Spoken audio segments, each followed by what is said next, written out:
Aí, certo. Vamos lá então.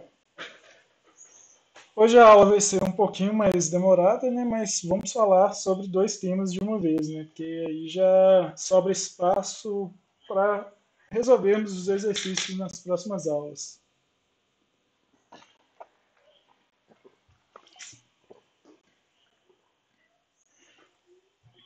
Certo. Então, agora que nós já sabemos as particularidades do ar comprimido, sabemos lá como determinar o volume inicial, o volume final, na verdade, só relembramos, né? Só matamos a saudade lá desses conceitos.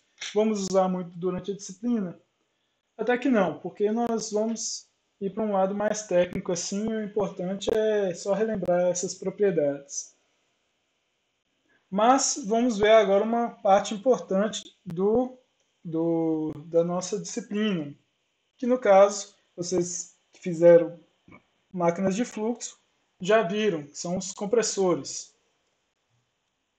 É, no que a gente vai ver agora, então. Oh, falta um slide aqui, gente. Desculpa.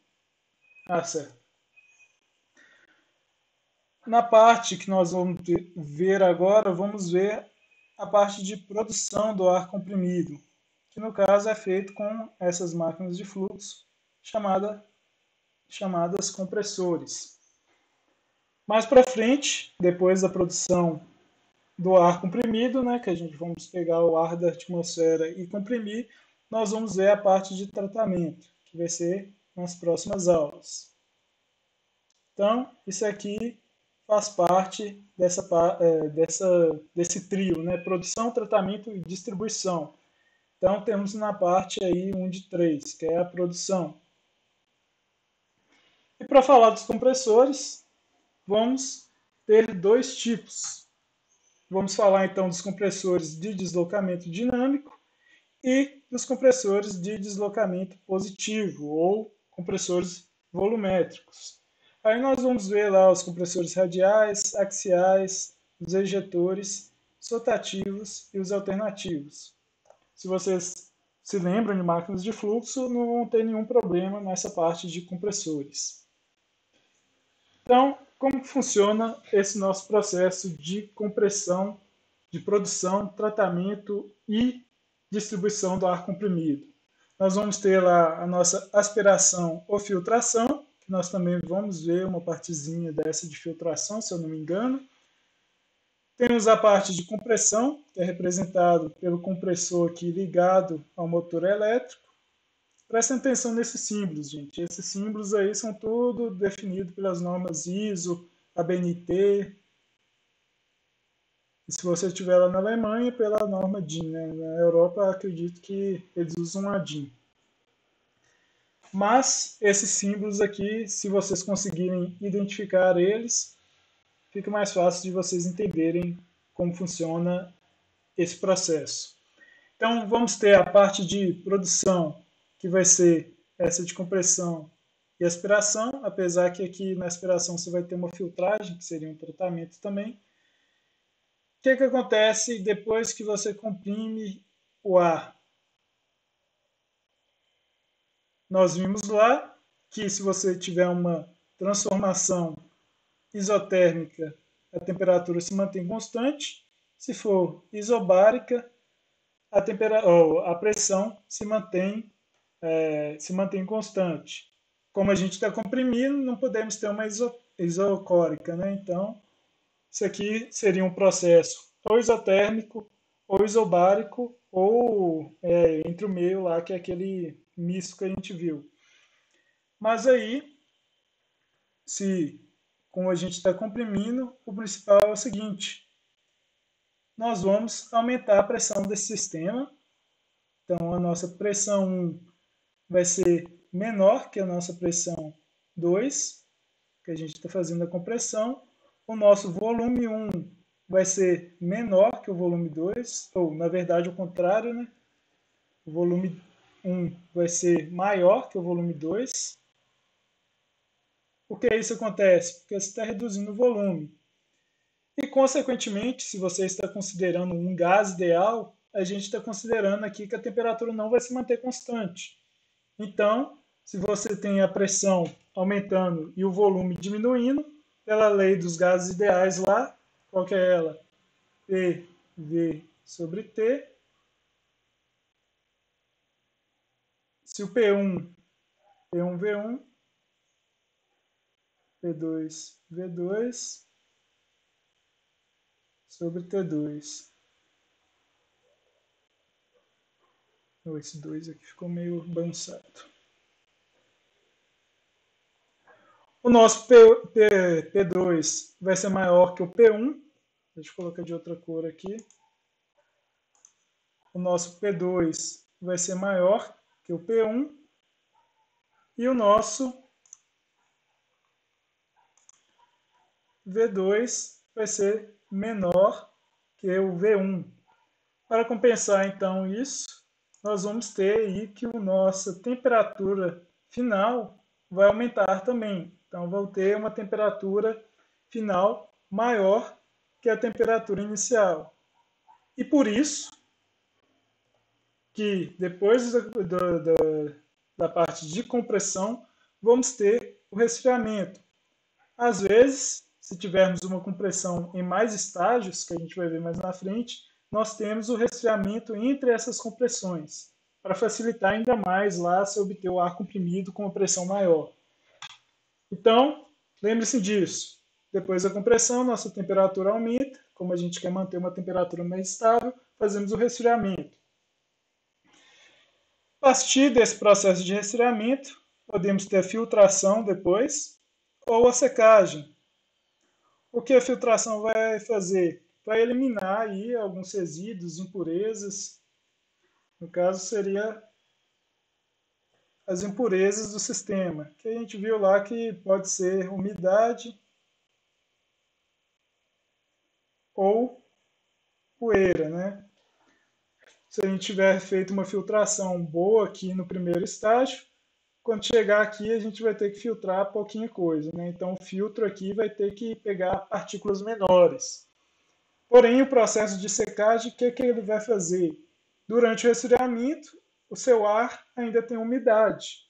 E quando você resfria, o ar vai fazer o quê? Ele vai, essas partículas de água dentro do ar vão virar gotas, né? Então vamos ter as gotículas de água. Para eliminar essa água e, consequentemente, a umidade do nosso sistema, nós usamos o processo de secagem. Então, utilizando todas essas etapas aqui, nós fizemos a parte de produção, fizemos o tratamento, né, tratamento intermediário, e temos aqui a nossa armazenagem, que vai estar fazendo parte aí da nossa distribuição. E antes de mandar o ar para o nosso sistema, vamos ter o lubrifio, que apesar de fazer parte do processo de tratamento, está aqui no final da linha. Por quê? Porque a gente quer um trem aí que não vai dar problema lá na frente, né? Que a gente vai conservar tudo que vem depois disso aqui. Então a gente vai fazer mais um tratamento aí, regular a pressão, regular a umidade e lubrificar também esse ar se precisar. Nessa imagem aqui fica muito mais ilustrativo como que funciona esse nosso sistema. Então vamos ter ali o compressor, temos as impurezas do ar, que pode ser partículas de poeira, e o vapor d'água, que são representados aqui pela umidade, moisture, e as partículas aí com 3 macrômetros. É macrômetros ou micrômetros, gente? Acho que é micrômetros, né? Eu acho que não estou enganado, não. Temos as partículas com 3 micrômetros ou mais e partículas com um diâmetro menor que isso. E também temos os odores aí, dependendo do ar que você está comprimindo. Vamos ter o aftercooler, que vai fazer o resfriamento. Então, temos o compressor, ele comprimiu. Vamos ter lá uma quantidade de água, né? Essa quantidade de água no ar vai condensar. As partículas vão continuar aqui até na frente, lá também as partículas menores e maiores e os odores. Quando a gente chega aqui no tanque de ar, temos a redução ali da nossa umidade. Por que isso? Porque o aftercooler condensou isso e veio aqui para esse tanque de ar.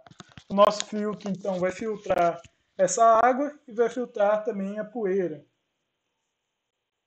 Temos aí um refrigerator air dryer, que seria um secador de ar refrigerado. Ah, mas como funciona isso? Você vai secar o ar e vai refrigerar? Sim, ele vai reduzir essa quantidade de água, vai eliminar, na verdade, né, e depois vai resfriar o ar de novo para seguir em direção aqui na frente. Aí vamos ter outro filtro e outro separador de umidade, se caso ainda houver umidade, né? Esse filtro vai eliminar praticamente depois aqui, ou, na verdade esse aqui já eliminou as partículas com 3 micrômetros ou menos, né? Ou mais. As partículas mais grossas já foram eliminadas aqui atrás. Então esse filtro vai reduzir ainda mais as partículas com 3 micrômetros ou menos de 3 micrômetros. E por fim, vamos ter um micro-mist separator, que no caso seria um filtro também, a parte de eliminar, para eliminar essas partículas, e um removedor de odor, que chega aqui no final, elimina o odor que temos no nosso sistema. Temos aí então um ar comprimido sem nenhuma impureza para ser usado no nosso sistema. Nós vamos ver isso aqui durante todas as 3 aulas que vamos falar desse processo de produção, distribuição e tratamento. Tratamento e distribuição, né? Mas hoje vamos focar aqui então na parte de produção e vamos falar dos compressores.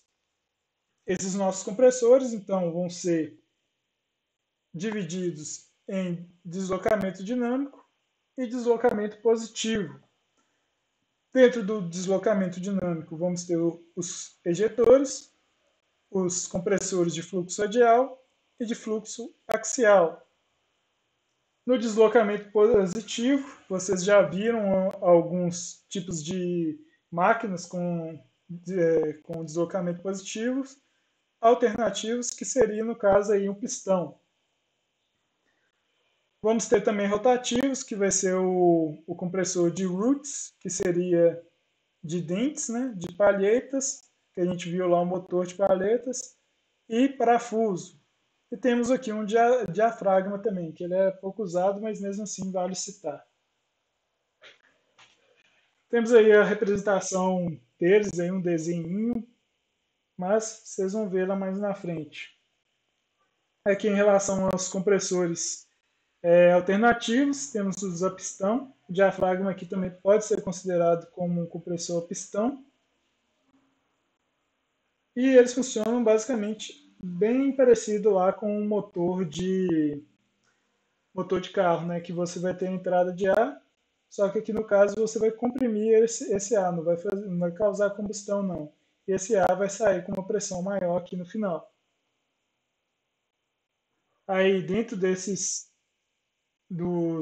de deslocamento, né? Deslocamento positivo, temos esses aqui também rotativos, né? Que é os de rotor simples, ou único, né? Que seria esse de Vane, que é o de palheta, o de anel líquido, que a gente não vai falar muito dele, mas só citando, o de parafuso ou de rosca, né? Como é o nome que está dado aqui, é parafuso mesmo. Eu acho que até o motor, tem um motor na Perseverança, lá no robozinho que eles mandaram para Marte, que tem essa configuração scroll aí. Depois, se tiverem curiosidade, eu mando o vídeo lá falando dessa parte. Aí temos o de motor de rotor duplo, né? Que temos aí o de parafuso, o de dentes, né? Que também é chamado de roots ou de tooth, e temos o blower. Mas nós vamos ver cada um desses. que está os termos em inglês, mas temos o nome deles em português. Temos os símbolos também para eles.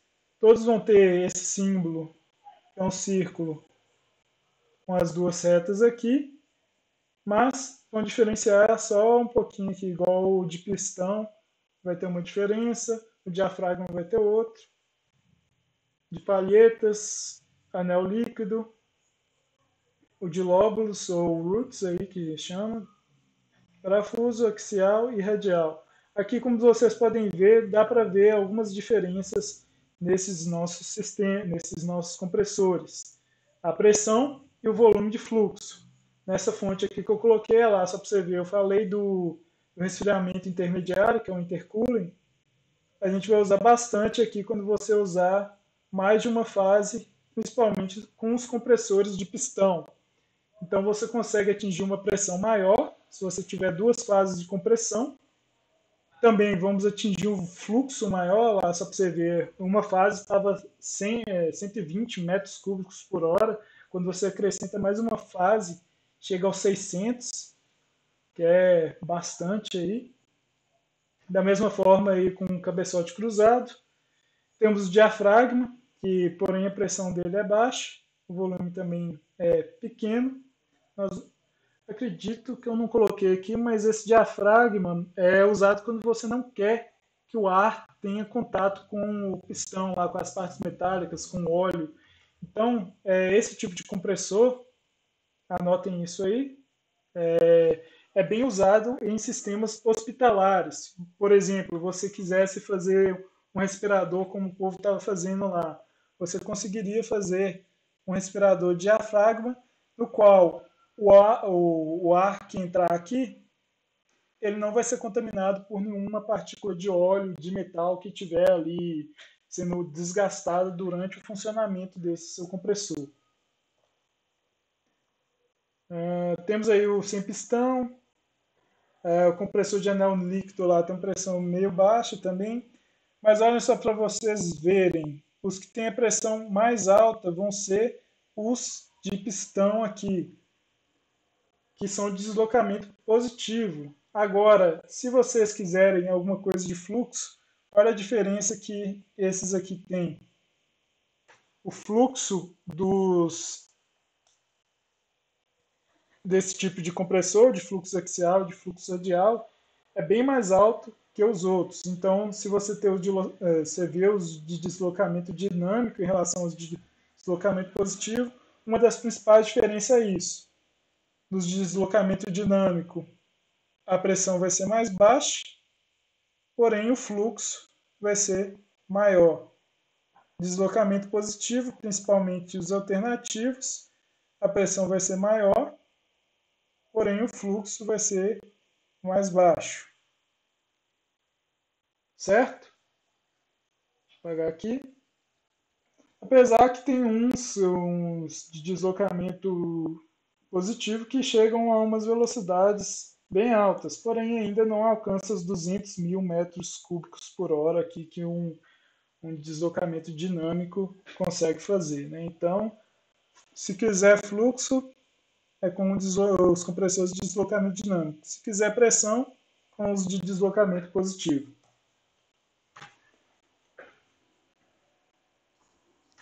Certo, então vamos começar falando aqui dos compressores de deslocamento dinâmico, ou turbocompressores.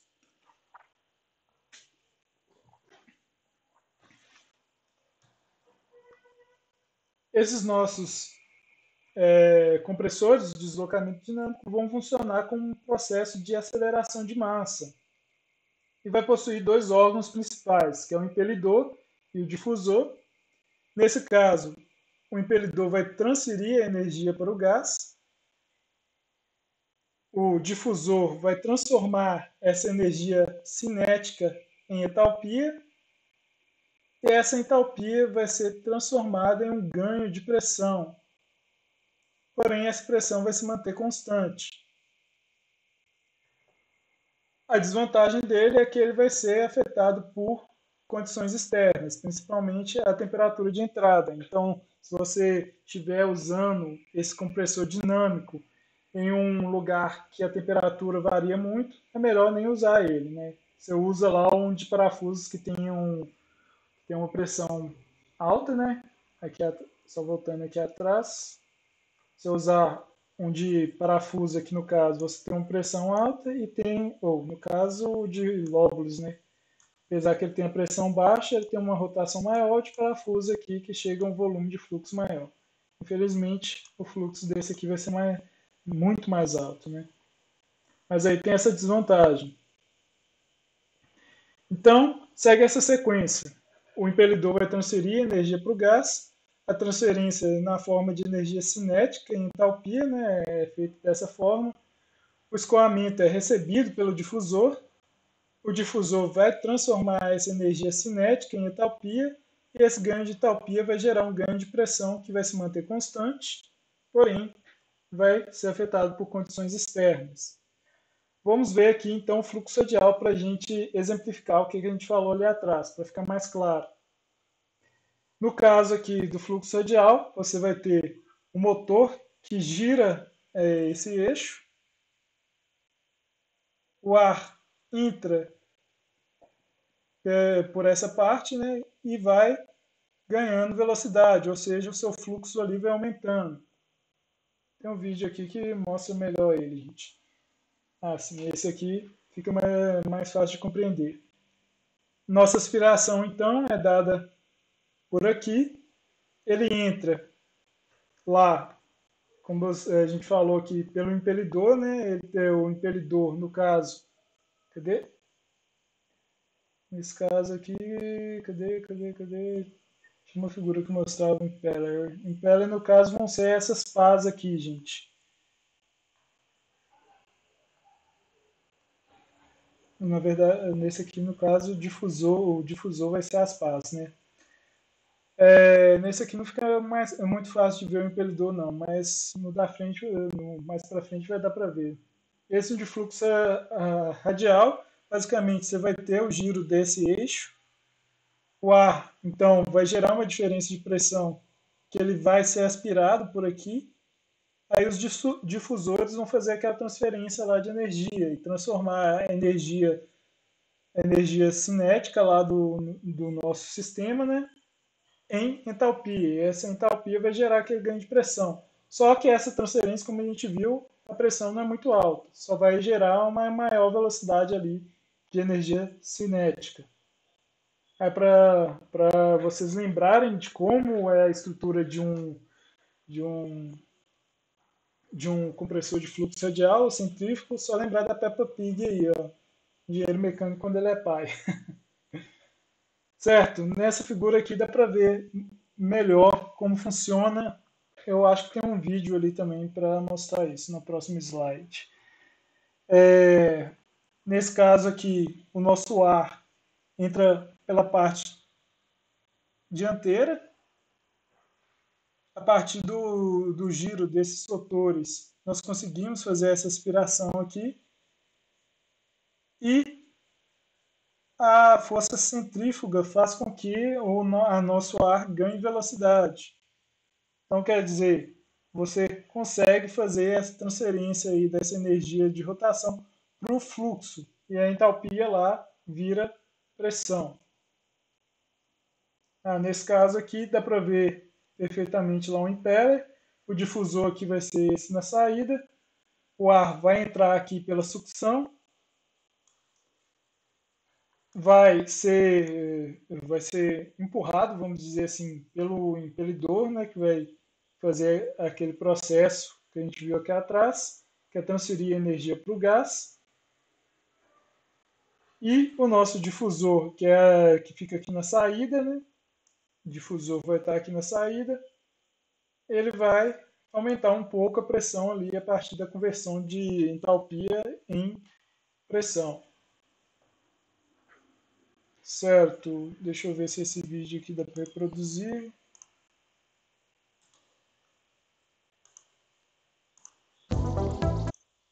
Vou colocar aqui no YouTube, gente, porque aí dá para vocês ouvirem o áudio também.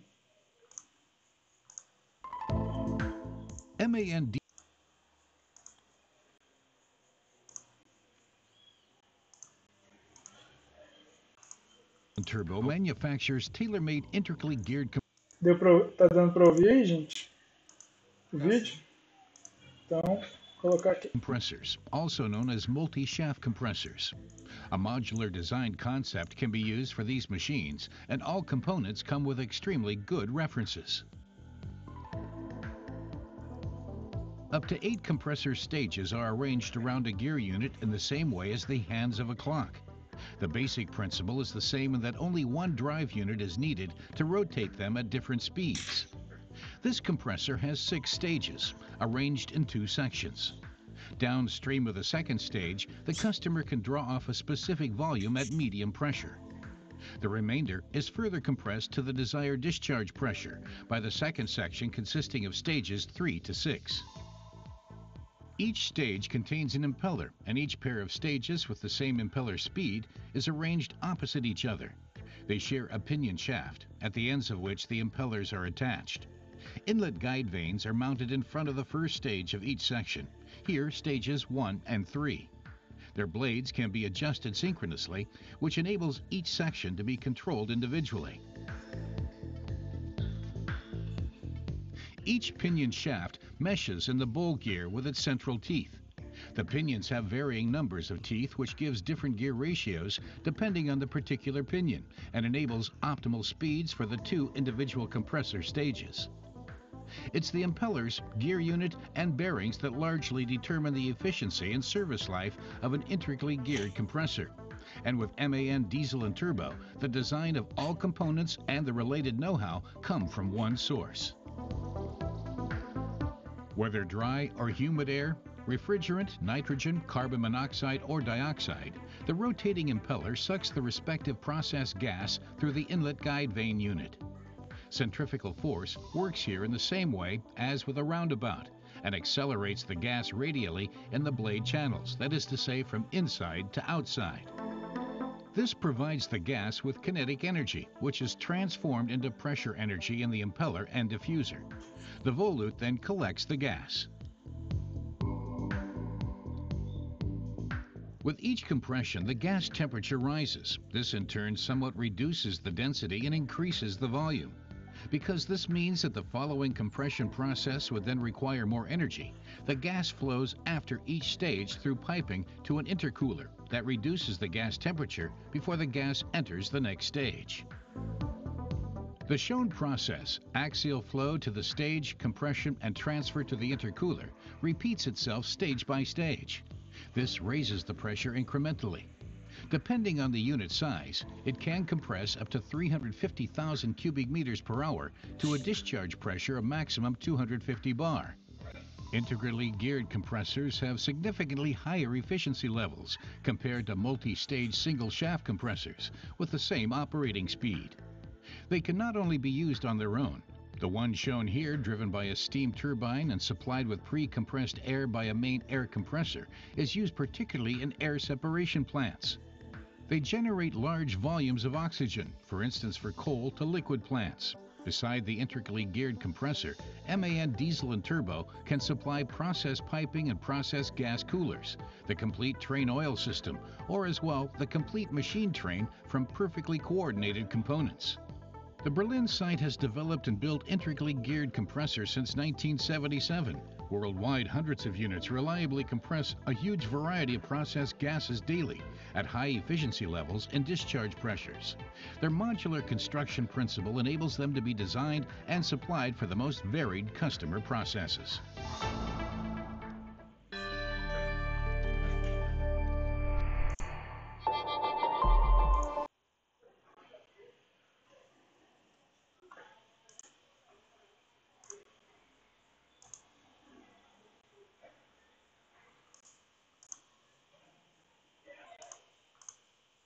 Certo. Vou só pular algumas partes do vídeo aqui, gente. Vocês viram lá que ele explicou muito melhor, né? A tradução desse vídeo está muito boa, gostei demais. No caso, temos o impelidor lá, né? O impeller, no caso aqui que a gente chamou de infusor também, né? Impelidor não, infusor não, né? Mas uma coisa lá em relação à primeira fonte que a gente viu, ele fala aqui um pouquinho mais para frente. Eu acho que eu não coloquei nessa parte do vídeo, não. Mas, basicamente, ele mostra lá que pode chegar a uma rotação de 300, um fluxo de 350 mil metros cúbicos por hora. A gente tinha visto lá que chegava até os 200 mil e uma pressão de 250 bar. Vocês verem lá o que acontece quando você coloca vários desses compressores em estágio. Ele também falou lá do intercooler, né? Que poderia ter colocado isso mais na frente, mas bom que vocês já viram aí como funciona.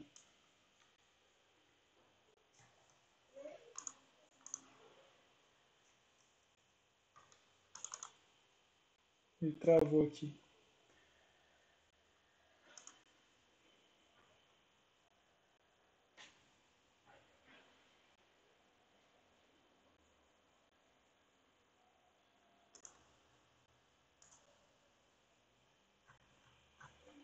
Certo, estamos aqui.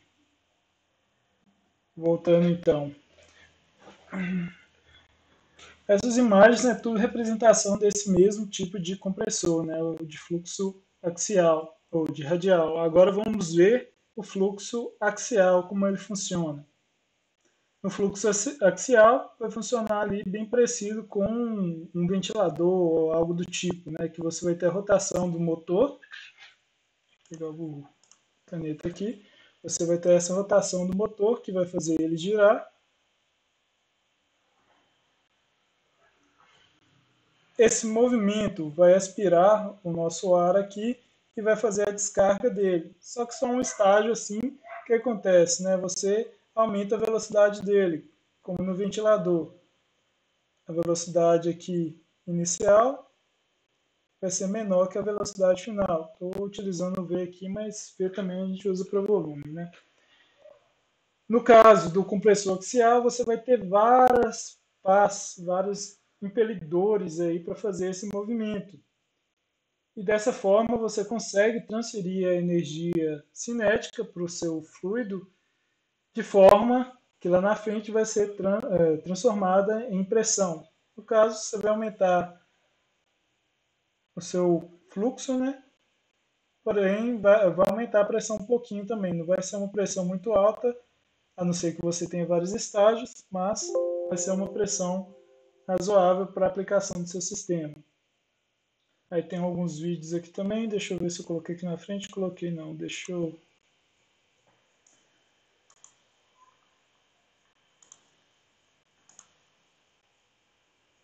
Certo, deixa eu colocar para apresentar aqui na guia.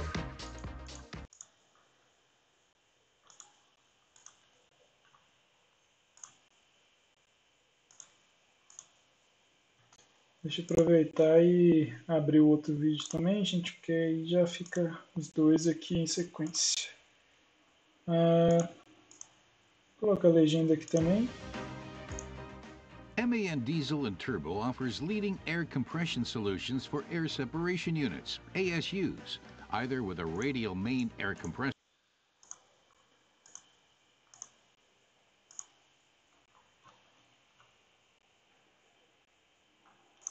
Certo.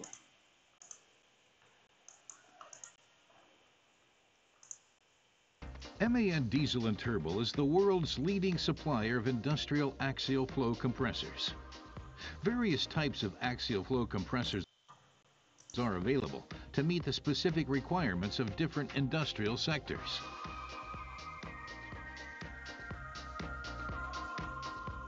Depending on the frame size, a single axial flow compressor may have a suction capacity of up to 1.5 million cubic meters per hour and be able to compress this flow to a maximum pressure of 25 bar. For example, esse aqui já tem uma medida ainda mais absurda, né, gente? 1,5 milhão de metros cúbicos por aula, por hora. Por aula, aí fica... Se uma aula for uma hora. Mas this flow é absurdo a capacidade dele de movimentar esse ar, né? to a maximum pressure of 25 bar. For example, all the air inside the Cologne Cathedral, which at 516 feet is the third tallest church building in the world, could be exhausted in around 16 minutes. The basic design of an axial flow compressor is similar to that of a fan. Blades are mounted around a shaft. In order to increase the effect, several of these blade rows are arranged axially, one behind the other. This axial stage group is often combined in a machine with one or more downstream radial stages in order to further increase the discharge pressure. A compressor of this type, such as the AR Max 1 shown here, is known as an axial radial compressor.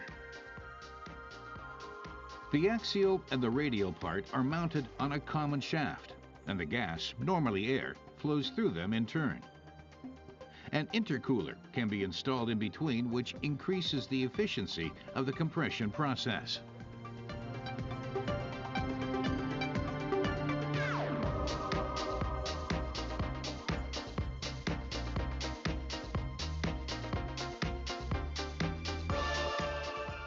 Let's now take a look at the axial stage group.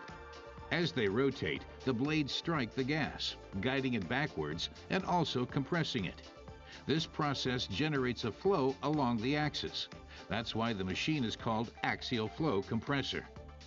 The outlet casing guides the compressed gas to the outlet nozzle. Compression raises the temperature of a gas, which in turn somewhat reduces the density and increases the volume. As the downstream compression process would require more energy, the intercooler reduces the temperature of the gas before it enters the radial part. Axial flow compressors are able to compress extremely high volume flows, but the maximum feasible pressure ratio is limited. On the contrary, centrifugal compressors can only process lower volumes, but deliver higher pressures. Since the gas in the AR Max 1 has already lost sufficient volume through compression in the axial part, the downstream radial part is perfectly suited for bringing the gas to a high discharge pressure. MAN Diesel and Turbo has been designing and manufacturing axial flow compressors since 1950, either in air separation, nitric acid production, as blast. No caso, ele fala das aplicações. Quem tiver mais interesse nisso, eu vou deixar. Tem os links aqui na apresentação de slides. Aí vocês dão uma olhada depois. Mas vamos ver o outro vídeo aqui para ilustrar melhor ainda como que funciona os compressores axiais. No caso aqui, esse que ele mostrou anteriormente, ele tem a parte aí meio radial também, mas é só lá no final. MAN Diesel and Turbo offers leading air compression solutions for air separation units, ASUs, either with a radial main air compressor or an axial radial MAC for large units. The compressor type, AR. MAN has more than 40 years of experience with axial radial main air compressors. The air separation market for these large train sizes is continuously growing, driven by future-oriented applications like gas to liquid or coal to chemicals. In order to extend its leading position in this field, MAN recently introduced the air compressor technology of the future, AR Max 1. Together with the integrally geared booster air compressor and the driving steam turbine in the middle, the new train is called AirMax.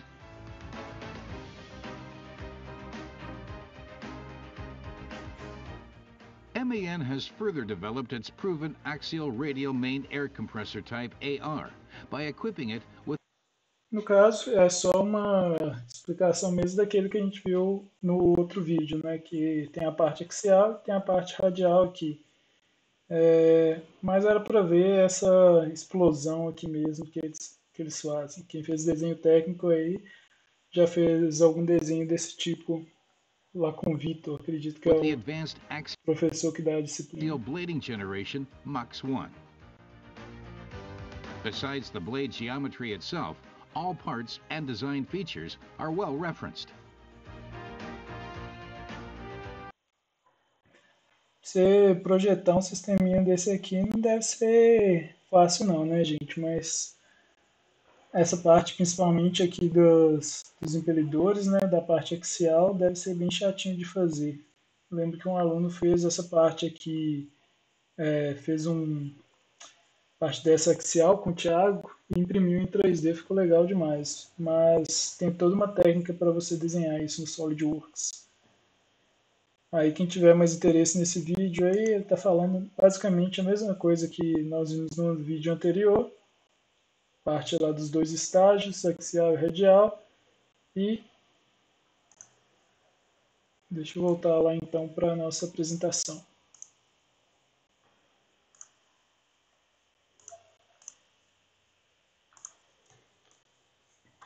Eu esqueci de apresentar para vocês.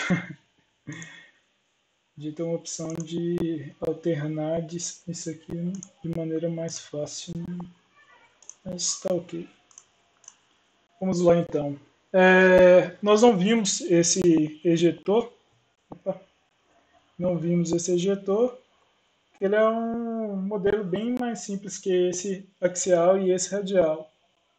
Porém, ele funciona da mesma maneira. Você tem um fluxo de ar que vai gerar lá uma série de pás e vai conseguir fazer um movimento. Para quem fez máquina dos fluxos lá, deve já ter visto algum desse tipo, ejetor. Mas então o que eu vou fazer? Eu acho que eu vou deixar essa parte de compressores de deslocamento positivo para a próxima aula. Eu vou mandar os exercícios ainda da primeira parte lá. Aí na próxima aula vemos essa parte de compressores e vemos o comecinho também de tratamento. O tratamento tem mais coisas para fazer, mas acredito que vai dar tempo da gente fazer os exercícios mais para frente. Então vou encerrar esse por hoje. Deixa eu